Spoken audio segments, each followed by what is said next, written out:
साथीहरू आज चाहिँ मैले माछाको रेसिपी बनाउन लागिरहेको छु। माछा यहाँ भिजाउने छ,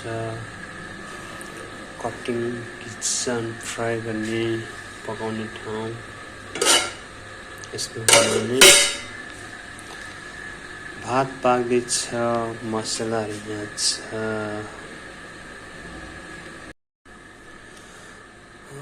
आदु लसुन प्याज खोर्सानी पनि रेडी बनाइसक्यो। अब काट्नलाई मात्र तयारी छ।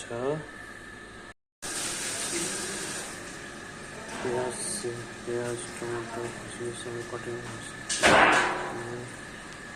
रेडी भयो।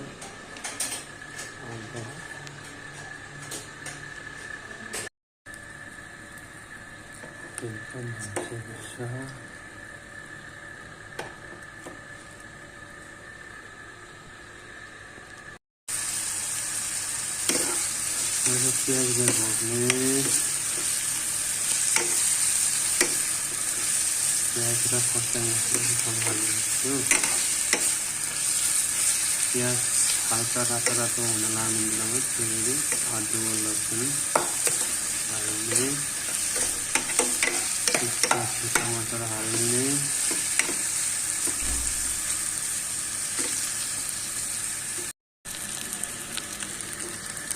आदु लसुन पनि हालिसक्यो। अब यसलाई हल्का भर्नुपर्छ, रातो रातो हुने गरी, तातो हुने गरी। किनभने यो आदु लसुन काँचो हाल्यो भने काँचोको गन्ध आउँछ, कसैले मन पर्ने। त्यही भएर यसलाई हल्का फ्राई हुनुपर्छ। त्यही भएर मैले पनि त्यही गर्न लाग्छु। यो चाहिँ अब रातो रातो भइसक्यो। अब यसलाई आगो कम गर्ने,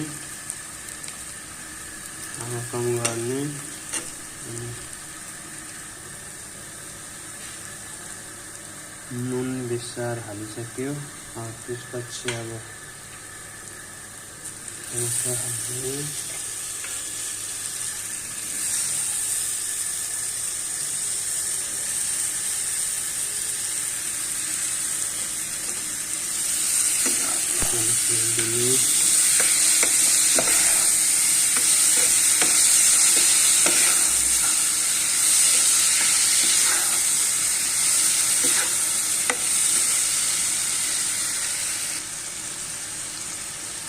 यो नर्मल मसला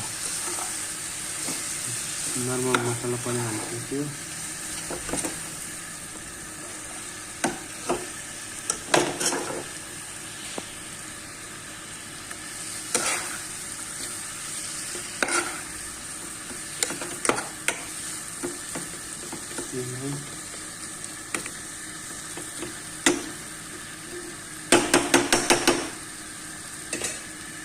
यसलाई अब छोडिदिने, हल्का आगो कम गरेर।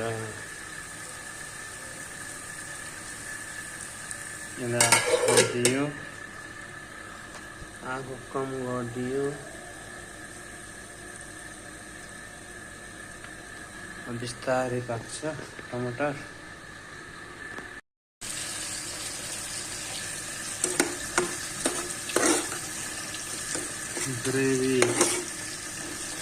ग्रेभी मसला रेडी भइसक्यो।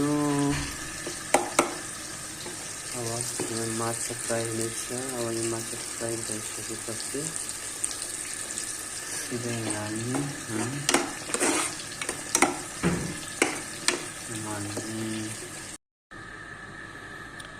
मासु चाहिँ पकाउनुभन्दा अगाडि नुन बेसार पानीमा मजाले पखाल्नु पर्ने रहेछ है। पढ्ने रहेछ होइन, एकदम थाकिने खास यस्तो कुराहरू सबै पखाल्नु पर्ने रहेछ।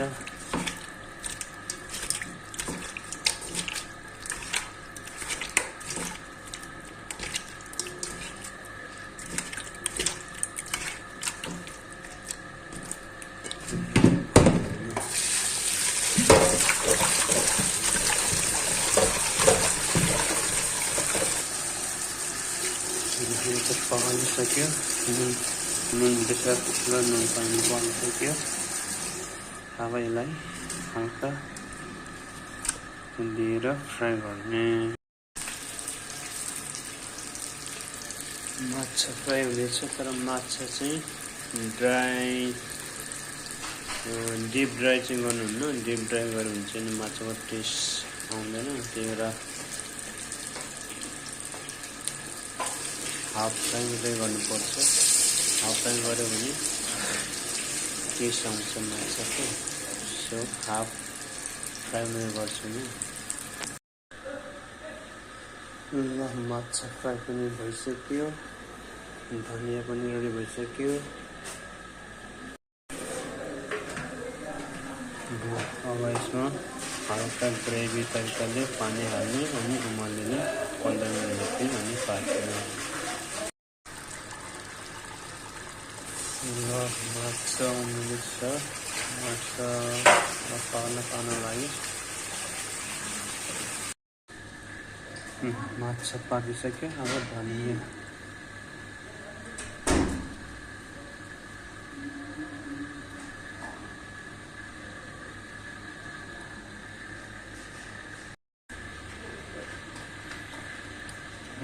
पाकिसक्यो।